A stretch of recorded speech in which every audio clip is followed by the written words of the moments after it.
The Morrison Family Investment Group met quarterly in my father's study, a wood-paneled room that smelled of old money and older leather. 23 family members gathered around the mahogany conference table, representing 4 generations of Morrisons, all eager to hear about the performance of our collective $200 million portfolio.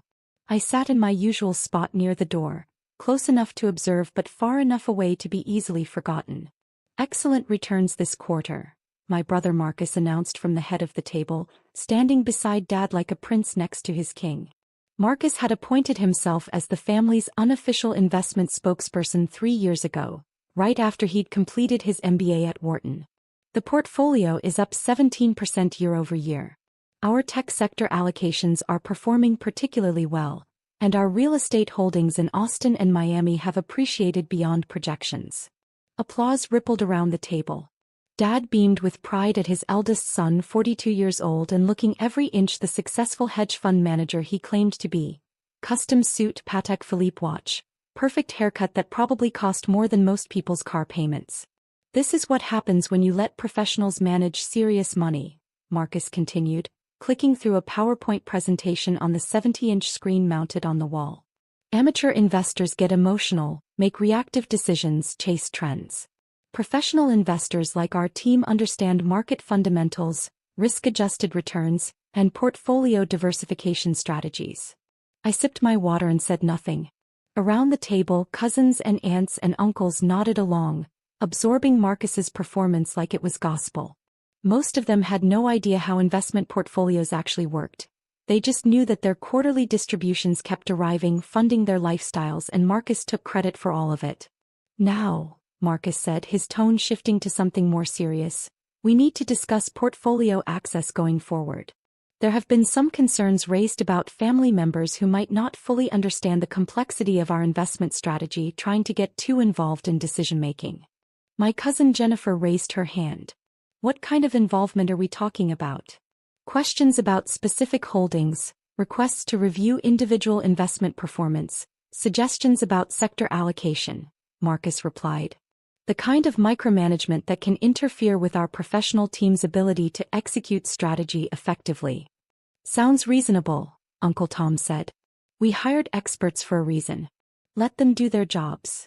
Exactly, Marcus agreed. Which brings me to a proposal. I'd like to implement a tiered access system.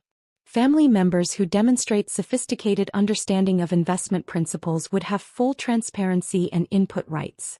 Others would receive quarterly summaries and distributions but wouldn't have access to the detailed portfolio management systems. How do you determine who's sophisticated? My Aunt Rachel asked. Educational background, professional experience, demonstrated investment knowledge, Marcus said smoothly. For example, I have an MBA in finance and work in asset management.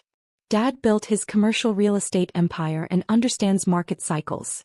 Cousin David is a CFO at a Fortune 500 company. We'd be in the first tier. Others. He paused, letting his gaze sweep the room and landing briefly on me. Others might be better served by a more simplified reporting structure. You mean people like Emma? My cousin Sarah said, following Marcus's gaze. No offense, Emma, but you work as a teacher. This is probably over your head anyway. I smiled politely. None taken. Exactly, Marcus said. Emma's a wonderful educator and we're all proud of her work with underprivileged kids. But investment management requires specific expertise that teaching elementary school doesn't provide. It's not an insult, it's just reality. I wouldn't expect her to explain portfolio beta coefficients any more than I'd expect her to ask me to teach 4th grade math. Laughter rippled around the table. Good-natured, familial laughter that wasn't meant to be cruel but landed that way nonetheless. Dad leaned forward. Marcus makes a good point. The Morrison Family Investment Group has grown beyond what your grandfather could have imagined when he started it 40 years ago. $200 million isn't play money. It requires serious oversight. And serious investors, Marcus added. People who understand what they're looking at when they review performance metrics. Emma, you still have a savings account at Community First Bank, right? Still driving that 10-year-old Subaru. I am, I confirmed. Perfect example, Marcus said, addressing the room. Nothing wrong with that lifestyle. It's practical, sensible, appropriate for a teacher's salary. But it's not the lifestyle of someone who thinks in terms of multi-million-dollar asset allocations. Emma probably has, maybe $20,000 in savings? 40 if she's been really disciplined. Something like that, I said quietly. See? That's my point. When your entire financial worldview is measured in thousands, it's genuinely difficult to conceptualize strategy at the million-dollar level. It's not Emma's fault, it's just the reality of different financial contexts. My phone vibrated in my pocket. I ignored it. So we're voting on this tiered system? Uncle Tom asked. I think we should, Marcus replied. All in favor of implementing sophisticated investor criteria for portfolio access, raise your hand. Hands went up around the table. Not everyone. Some of my younger cousins abstained, looking uncomfortable, but enough. More than enough. Dad's hand was up. Marcus's, obviously. Most of the older generation who'd inherited money rather than earning it and liked the idea of being classified as sophisticated investors, even if they couldn't explain the difference between a stock and a bond. Motion carries, Marcus announced.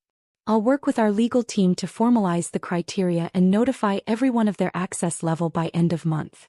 Now let's move on to next quarter's rebalancing strategy.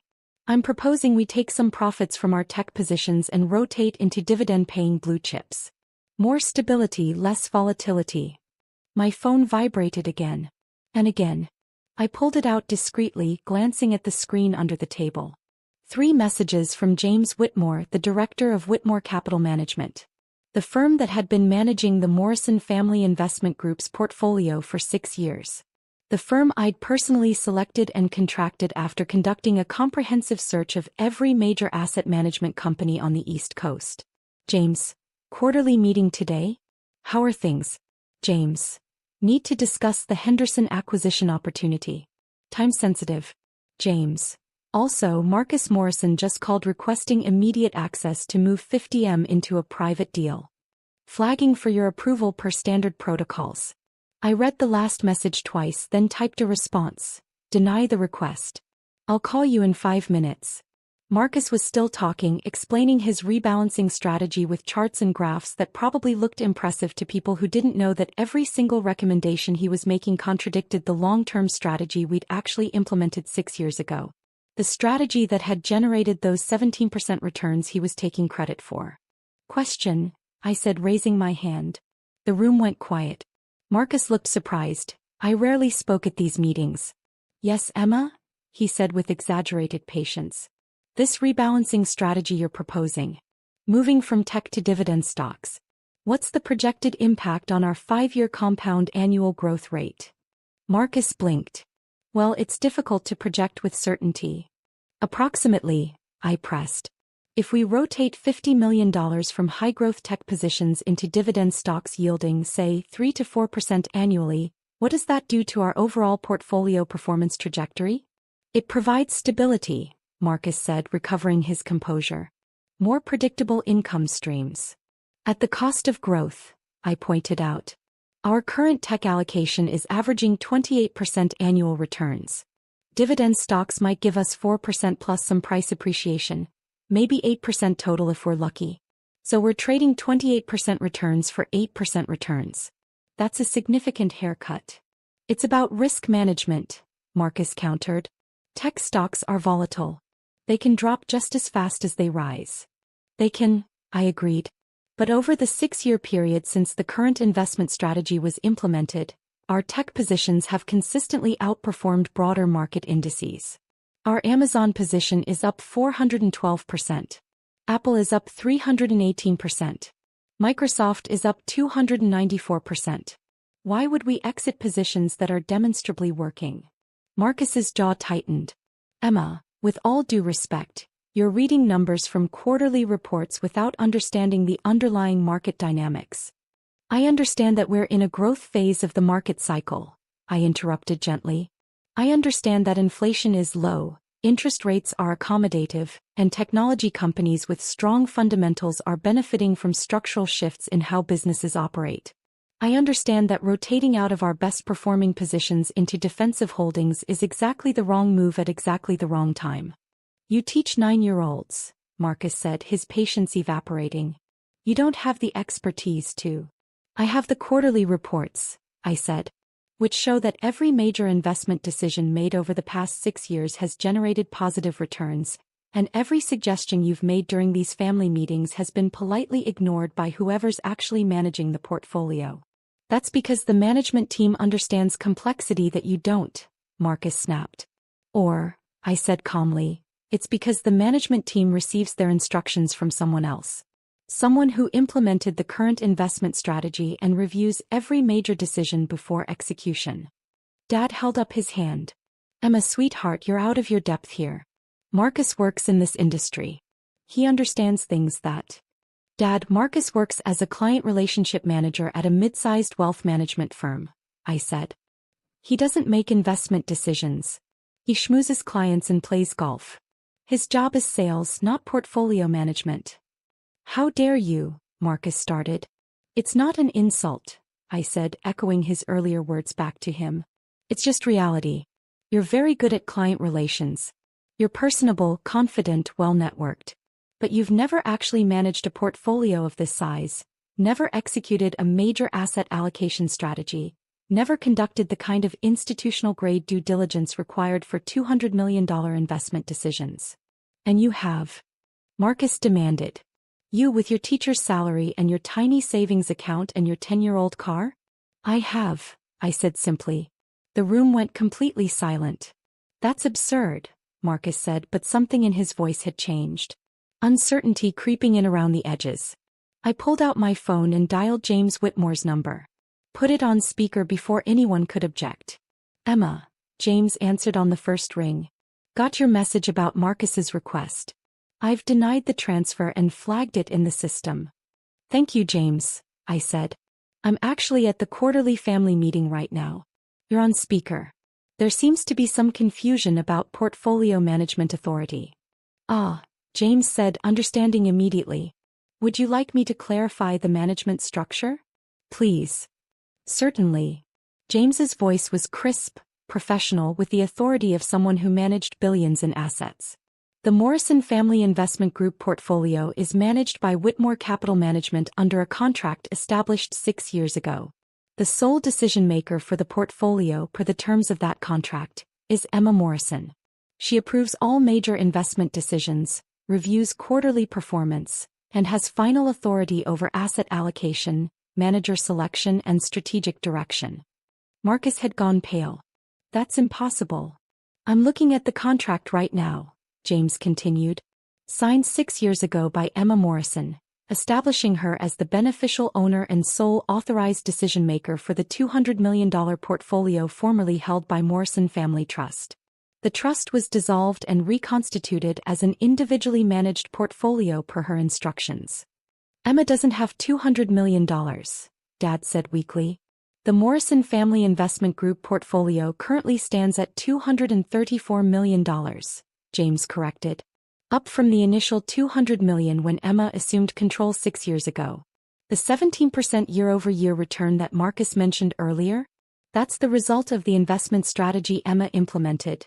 Heavy overweight in technology sector leaders, minimal fixed income allocation, no exposure to declining industries, regular rebalancing to capture momentum while managing risk.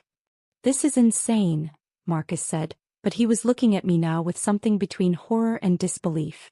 Emma, if this is some kind of joke. It's not a joke, I said calmly. 6 years ago, Grandpa Morrison died and left his entire estate to me. Not to the family trust, not split among descendants, not to Dad or you or anyone else. To me. Specifically. Exclusively. $200 million in liquid assets that he'd spent 40 years accumulating. That's not possible, Dad said. The will said. The will said exactly what Grandpa wanted it to say, I interrupted. He left you the commercial real estate portfolio, Dad, which was worth about $30 million at the time. He left Marcus $1 million trust fund. He left various amounts to other family members. And he left me everything else. The stock portfolio, the bonds, the cash holdings, the investment accounts. $200 million. Why? Marcus demanded. Why would he leave everything to you? Because I asked him to teach me about investing when I was 16 years old, I said. While you were partying at college and Dad was flipping properties, I was sitting in Grandpa's study every Sunday, learning how to read financial statements, analyze company fundamentals, understand market cycles. He taught me everything he knew about building wealth, and when he died, he trusted me to preserve what he'd built. You never told us, Dad said. Grandpa made me promise not to, I replied. He said the money would corrupt the family if everyone knew about it, turn us into people fighting over inheritances instead of building our own successes. He made me promise to keep it quiet, manage it responsibly, and only reveal the truth if it became necessary.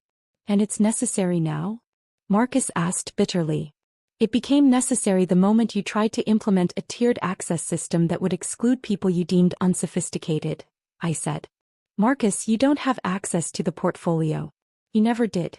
You've been attending these quarterly meetings and presenting my investment results as if you had something to do with them, taking credit for returns that you didn't generate, and lecturing family members about investment sophistication that you don't actually possess. The quarterly distributions, Aunt Rachel said slowly. The money we all receive, where does that come from? From me, I said. Grandpa wanted the family to benefit from his legacy, so I set up a distribution system. Every family member receives quarterly payments proportional to their relationship to Grandpa. Children get more than grandchildren, grandchildren get more than great-grandchildren, but everyone gets something. Last year, the family collectively received about $12 million in distributions. This year, it'll be closer to $14 million based on portfolio performance. You've been giving us money, Uncle Tom said, while we treated you like you couldn't balance a checkbook. I have, I confirmed. And I'm fine with that, honestly. I don't need recognition or gratitude. I live comfortably on my teaching salary, which I actually enjoy despite what Marcus thinks. The portfolio money just accumulates and generates returns, and I'm happy to share those returns with family. Then why reveal it now? Dad asked. Why not just let things continue as they were? Because Marcus just tried to access $50 million for a private deal without my approval, I said, looking directly at my brother. James flagged it per our standard protocols. Care to explain what private deal requires immediate access to $50 million of family money, Marcus? Marcus's face had progressed from pale to bright red. I don't have to explain anything to you. Actually, you do, I said. It's my money. If you're trying to move $50 million out of the portfolio, I need to know why. It's a limited opportunity, Marcus said through gritted teeth. A real estate syndication that requires immediate capital commitment. The returns could be enormous. The returns could be fraudulent, I corrected. James, did you run preliminary due diligence on Marcus's request? I did, James confirmed over the speakerphone. The opportunity is a Dubai real estate project being marketed through private WhatsApp groups and unregistered broker-dealers. Multiple red flags, including promised returns of 40% annually, no audited financials, no regulatory oversight, and promotional materials that feature rented Lamborghinis and cryptocurrency millionaires. Classic characteristics of an investment scam targeting unsophisticated investors. The room had gone completely silent. Marcus, I said quietly, were you really about to put $50 million of family money into a WhatsApp investment scam? It's not a scam, Marcus protested, but his voice had lost all its earlier confidence. I have connections who've vetted the deal. Connections who are probably part of the scam, I said. Or victims of it themselves who are now unwittingly recruiting others. This is exactly why I maintain sole control of the portfolio, to prevent decisions like this. You've been lying to us for 6 years, Marcus said, desperation creeping into his voice. Pretending to be poor, letting us think. I never pretended to be anything, I interrupted. I am a teacher. I do drive a 10-year-old Subaru and bank at Community First. I never claimed to be wealthy or poor. You all just assumed based on my profession and lifestyle. Those assumptions are not my responsibility. But you let us believe them, Dad said. I didn't correct them, I agreed. Grandpa taught me that people reveal their true character when they think you're powerless. He was right. Over the past 6 years, I've watched this family operate, seen who treats people with respect regardless of their apparent status and who doesn't. It's been educational. My cousin Jennifer, who'd been silent throughout the meeting, finally spoke. The quarterly distributions we receive. Can you stop them? I can, I confirmed. The family distribution system is entirely discretionary. I could freeze all payments tomorrow if I wanted to. But you won't, Jennifer said. It wasn't a question. I won't, I agreed. Unless someone gives me a reason to.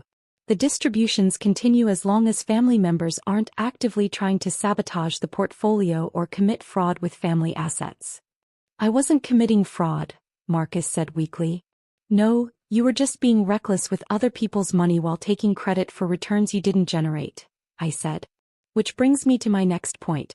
Marcus, you're removed from any advisory role related to the Morrison Family Investment Group, effective immediately. No more quarterly presentations, no more investment suggestions, no more pretending you have anything to do with portfolio management. You can't do that, Marcus protested. I just did, I said. James, please note in the account files that Marcus Morrison is not authorized to request information, suggest changes, or access any aspect of the portfolio going forward. Noted, James confirmed. Emma, while I have you on the line, should we proceed with the Henderson acquisition opportunity? We need to move quickly if we want to participate in the Series D round. What's the allocation? I asked. $15 million for a 3% stake. Company is projecting IPO within 18 months at a valuation that would give us 8-to-1 return on investment. Run the full diligence package, I said. If everything checks out, approve the investment.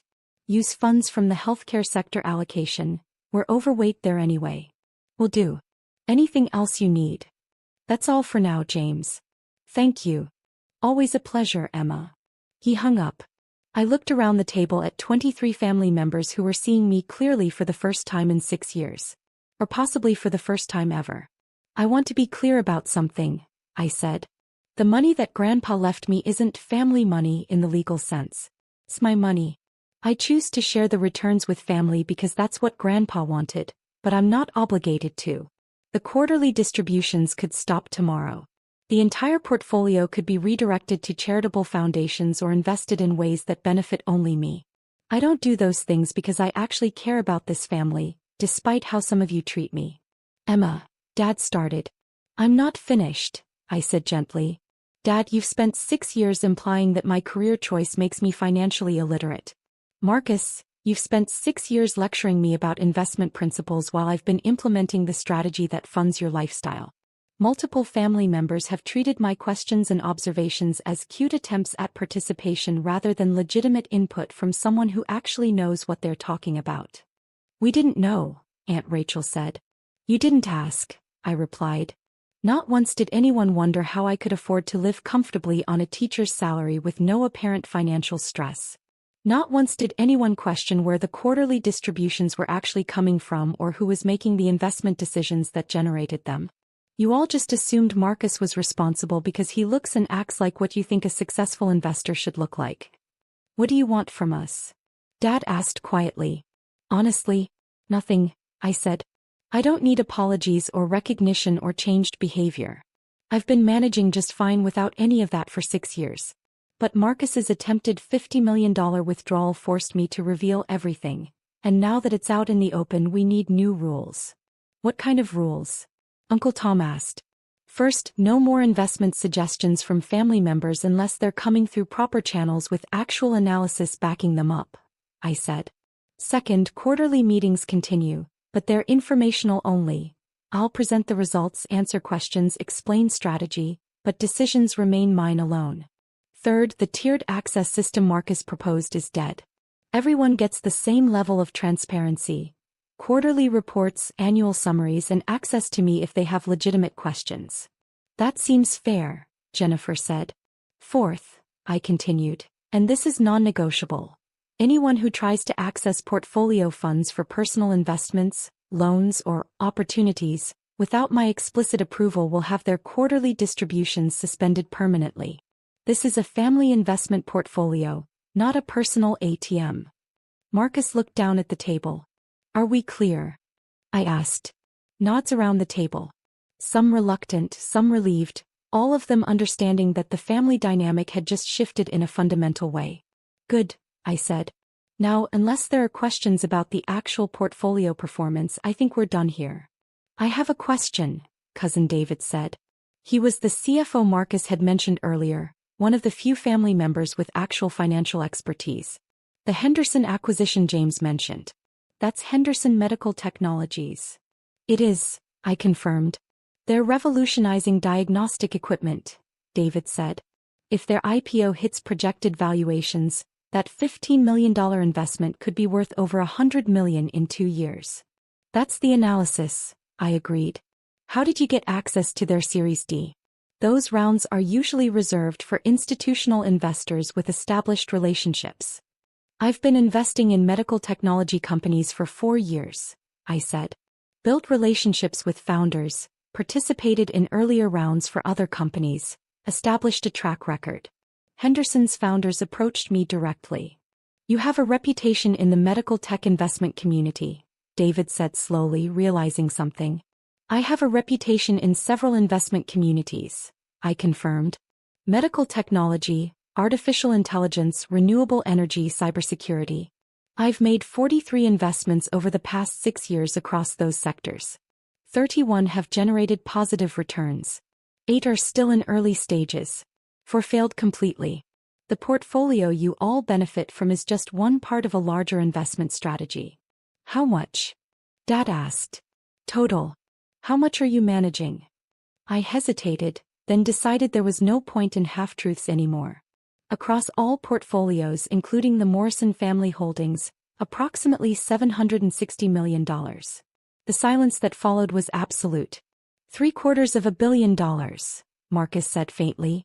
You're managing $750 million while teaching 4th grade. 3rd grade this year, I corrected. And yes. Turns out you can do both if you manage your time well and don't waste energy on things that don't matter. Like impressing your family, Aunt Rachel said softly. Like impressing anyone, I said. Grandpa taught me that real wealth doesn't announce itself. Real success doesn't need validation. You build something good, you protect it, you share the benefits with people you care about, and you don't worry about whether anyone understands or appreciates what you've done. He would be proud of you, Dad said, and for the first time in years he sounded like he actually saw me as something other than his underachieving younger child. I hope so, I said. He gave me an incredible gift. Not just the money but the knowledge and trust that came with it. I've tried to honor that gift by managing it responsibly and using it to benefit people beyond myself. The teaching, Jennifer said. You really do it because you want to, not because you need the income. I really do, I confirmed. I love teaching. I love working with kids, seeing them learn and grow, making a difference in their lives. The investment management is intellectual stimulation and financial security. The teaching is purpose. I need both. Marcus had been silent for several minutes, processing everything. Finally he looked up. I'm sorry, he said quietly. For the way I talked to you. For taking credit for your work. For trying to access money that wasn't mine to touch. I accept your apology, I said. But Marcus, you need to understand something. The Dubai real estate deal? That would have destroyed this family. $50 million gone, no legal recourse, probably criminal charges for whoever authorized the transfer. You were 10 minutes away from losing everything. I know, he said. I wanted to prove I could generate returns like the portfolio was showing. I wanted to be the successful investor everyone thought I was. The opportunity seemed perfect. High returns, exclusive access. A chance to finally earn the credit I'd been taking. That's how scams work, I said not unkindly. They prey on ego and ambition. They make you want to believe so badly that you ignore the warning signs. How did you know? Marcus asked. How did you know it was a scam? Because I've seen 100 pitches like it, I said. When you manage serious money, scammers come out of the woodwork. Guaranteed returns, exclusive opportunities, limited time offers. They all use the same playbook. Real investments are boring. They involve audited financials, regulatory compliance, transparent deal terms, and modest return projections. Anything that promises wealth without risk is lying. So what happens now? Dad asked. With the family, with the portfolio, with everything? Nothing changes operationally, I said. I continue managing the investments, family members continue receiving distributions, life goes on. The only difference is now you all know who's actually doing the work. And Marcus? Uncle Tom asked. Marcus is still family, I said. He still receives his quarterly distribution. He's just not representing himself as the portfolio manager anymore. If he wants to repair his reputation, he'll do it through his actual job, not by taking credit for mine. My phone buzzed. Another message from James. Henderson diligence came back clean. Executing the investment. Also, you have 3 other pitch decks to review when you have time. I need to go, I said, standing up. I have actual investment decisions to make. James will send out the quarterly reports to everyone by end of week. If you have questions about the numbers, email me. If you want to suggest an investment opportunity, send a formal pitch deck and I'll review it. If you need financial advice, I'm happy to help. But the drama ends here. Emma, Dad said as I gathered my things. Your car. Your apartment. Your savings account. Why live like that if you don't have to? Because it's authentic, I said simply. This is who I am, Dad. I'm not interested in luxury cars or penthouse apartments or designer clothes. I'm interested in meaningful work, financial security, and using resources to make the world better. Grandpa's money lets me do all of that without compromise. He chose well, Dad said quietly. He did, I agreed. He saw something in me that most of you missed, not because it wasn't there but because you weren't looking. I walked out of the study and out of the house, leaving behind 23 family members who would spend the rest of the day processing the revelation that the person they'd dismissed as financially unsophisticated had been managing their wealth for 6 years. My phone rang as I reached my car. Catherine Chin, a venture capital partner I'd been working with on a renewable energy project. Emma, just heard you're in on Henderson, Catherine said. Smart move. Their diagnostic platform is going to change the industry. That's the bet, I said, starting the car. What can I do for you? I'm putting together a consortium for a wind farm project in Texas, she said. $20 million minimum commitment, projecting 15% annual returns with significant tax advantages. Interested? Send me the details, I said. I'll review and get back to you by Friday. Perfect. Also, a few of us are getting together next month to discuss impact investing strategies. You should come. Your perspective on balancing returns with social benefit is always valuable. Text me the details, I said. I'll be there if I'm free. We hung up and I sat in my 10-year-old Subaru in front of my family's mansion, checking email on my phone. 3 new investment opportunities, 2 portfolio updates, and a message from one of my students' parents thanking me for the extra tutoring I'd provided. This was my life. Teacher, investor, quiet manager of generational wealth, and the person my family had finally learned not to underestimate.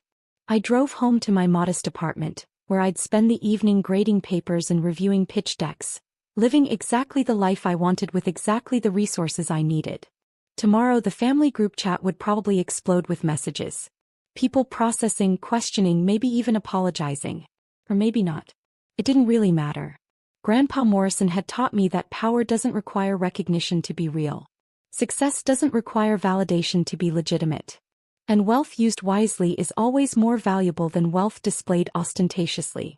I'd learned those lessons well, applied them consistently, and built something that would benefit my family for generations, whether they appreciated it or not. The quarterly distributions would continue. The portfolio would keep growing.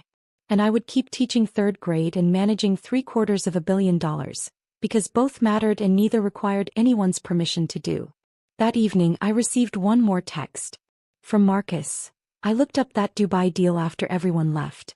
You were right, it's all over the fraud warning websites. I would have lost everything. Thank you for stopping me. I typed back, that's what family does.